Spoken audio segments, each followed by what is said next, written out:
केंद्र सरकार ने मौजूद वक्फ बोर्ड में बड़े बदलाव के लिए आज लोकसभा में संशोधन विधेयक पेश कर दिया है। यह बड़ी खबर है आज की। केंद्रीय अल्पसंख्यक कार्य मंत्री किरेन रिजिजू ने संशोधन विधेयक का विरोध कर रहे विपक्षी पार्टियों से कहा कि जब आप पूरा बिल पढ़ लेंगे आप भी इस विधेयक का समर्थन करने लगेंगे। सुनिए क्या कह रहे हैं अल्पसंख्यक कार्य मंत्री। ये अमेंडमेंट आज सरकार इस सदन में ला रहे हैं, एक तरीके से आप लोगों ने जो भी कदम उठाया है, आप लोगों ने जो भी चाहा है, वो आप नहीं कर पाया, वही चीज करने के लिए हम आज ये अमेंडमेंट प्रपोज किया गया है। अब जब मैं इसका विवरण दूंगा तो आप बिल्कुल सहमत होगा मैं जो आपके सामने में बात रख रहा हूं। और दूसरी बात, इसमें हम लोग सब चुने हुए प्रतिनिधि हैं। मैं अपना बात तर्क रखने से पहले ही बताना चाहता हूं, इस बिल का समर्थन कीजिए, करोड़ों लोगों का दुआ मिलेगा। अभी आपको ये जानकारी मिलना जरूरी है कि इस बिल को अब जेपीसी को भेज दिया गया है, जॉइंट पार्लियामेंट्री कमेटी, जिस पर अब सारे के सारे दल मिलकर, उनके मेंबर्स मिलकर जो जेपीसी में होंगे, इस पर बहुत डिटेल्ड में डिस्कशन होने वाला है। इस बिल को पेश करने के साथ ही किरेन रिजिजू ने सच्चर कमेटी का भी जिक्र किया और कहा कि वक्फ बोर्ड को लेकर सच्चर कमेटी की रिपोर्ट को आप लागू नहीं कर पाए, हम उसको लागू करने की दिशा में बढ़ रहे हैं। लेकिन इस बिल के साथ ही कुछ सवाल सबके मन में उठने लगे होंगे। सबसे पहला सवाल आपके मन में क्या उठा होगा? यही ना कि वक्फ बोर्ड है क्या जिसको लेकर इतना हाय तौबा मची हुई है। दरअसल वक्फ जो है वो अरबी भाषा का वकूफा शब्द से बना ये शब्द है, जिसका अर्थ होता है ठहरना या समर्पण करना। इस्लाम के हिसाब से वक़्फ़ उसे कहते हैं जब आप कोई अपनी संपत्ति जरूरतमंदों के फायदे के लिए दान कर देते हैं। अचल और चल दोनों संपत्ति दान इसमें की जा सकती है। यानी इस्लाम को मानने वाला कोई भी व्यक्ति अपने हिसाब से कुछ भी, कोई भी संपत्ति वक़्फ़ को दे सकता है ताकि समाज में उससे होने वाले फायदे का फायदा पहुंच सके, जरूरतमंदों की मदद हो सके, मजलूमों की, बेवाओं की, यतीमों की उस जमीन से होने वाली राशि से मदद पहुंच सके।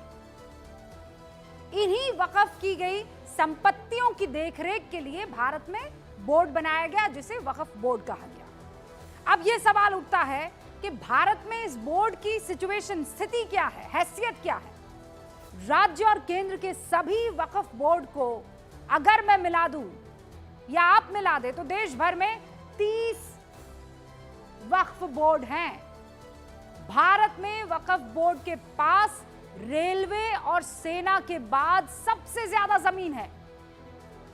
इमेजिन, भारत में लगभग 8,70,000 के करीब संपत्ति जो है वो वक्फ बोर्ड के पास है, जिसमें 9.4 लाख एकड़ जमीन शामिल है। अब आप ये सवाल उठा सकते हैं कि क्या इस्लाम को मानने वाले जो वक्फ देते हैं उसका मकसद पूरा हुआ है क्योंकि इतनी सारी जमीन है? तो इसके जवाब में मेरा एक सवाल आपसे है और उन तमाम लोगों से है जो इस बार और खासकर इसमें हो रही तब्दीलियों को लेकर सवाल मन में उठा रहे हैं। आप मुझे इस सवाल का जवाब दे दीजिए कि रेलवे और सेना के बाद सबसे ज्यादा जमीन हिंदुस्तान के वक्फ बोर्ड के पास है अलग अलग, तो उन जमीनों से जो इनकम होती है उससे तो भारत के 20% मुसलमानों के लिए बहुत कुछ हो सकता था ना। इतना कुछ हो सकता था कि फिर तो आपको किसी और योजना की जरूरत ही नहीं पड़ती।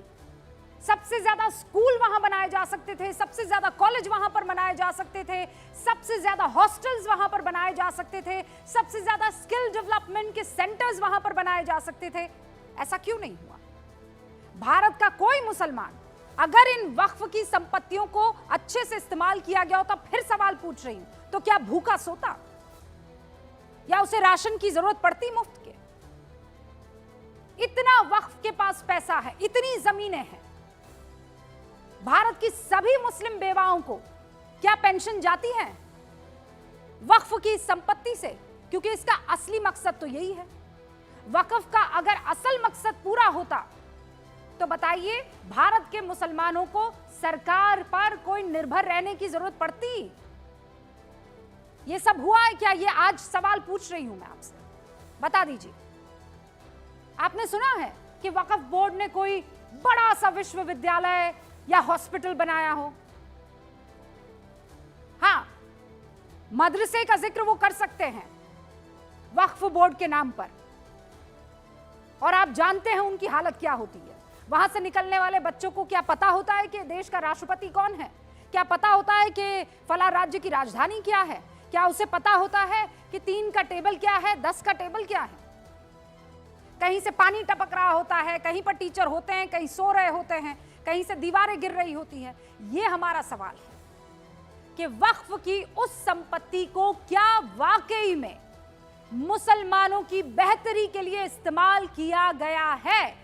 क्या उनके जीवन में तब्दीली आई है? जवाब आपके पास है, मुझे बताने की जरूरत नहीं है। अब एक और सवाल, सब कुछ जैसे चल रहा था वैसे चलने देते, वक्फ बोर्ड में बदलाव की जरूरत क्यों? क्या जरूरत पड़ी? वक्फ बोर्ड बनाने का मकसद जो पूरा हुआ है या नहीं हुआ है वो आपके सामने है। हम भी वो सवाल का जवाब ढूंढने की कोशिश कर रहे हैं, लेकिन वक्फ बोर्ड में बदलाव के लिए अधिनियम लाने की क्यों जरूरत पड़ी? इस सवाल का जवाब भी तो खोजना है। वो इसलिए क्योंकि वक्फ बोर्ड एक्ट 1995 में एक सेक्शन है 40वां सेक्शन, बड़ा ही कंट्रोवर्शियल सेक्शन है।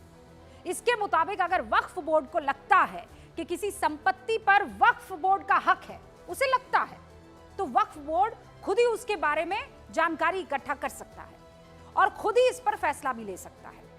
मतलब ए और बी, उन दोनों के बीच में उनके प्लॉट को लेकर कुछ लड़ाई है, आपस के प्लॉट है।